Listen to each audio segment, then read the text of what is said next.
I'm Adam from Northwest Slackline, and I'm here to talk to you today about the different kinds of tubular 1-inch webbing.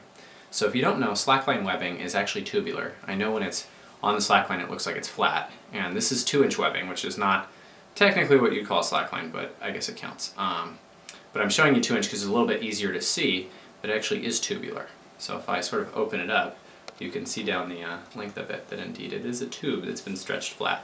It's not a totally flat piece of webbing. So tubular slackline webbing is usually 1 inch wide like these two, and it comes in two typical types. This is military spec, and this is climb spec.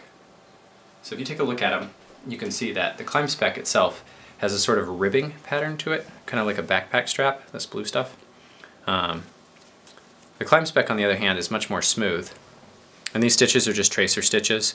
So sometimes climb spec or mil spec will have tracer stitches in them. Doesn't affect the line, it's just the mill that made it has those to make sure it's woven properly.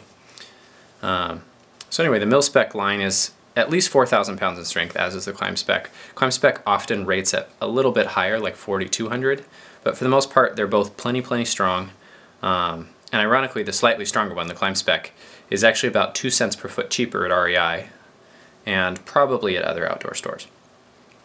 So which one you use is probably more a function of what colors are available to you at your local store, rather than which one is better or worse. They're both plenty fine. I tend to like the smooth feel of the climb spec on my feet just a little bit more, and I find it slightly more knotable. But otherwise, they're both great webbings to use.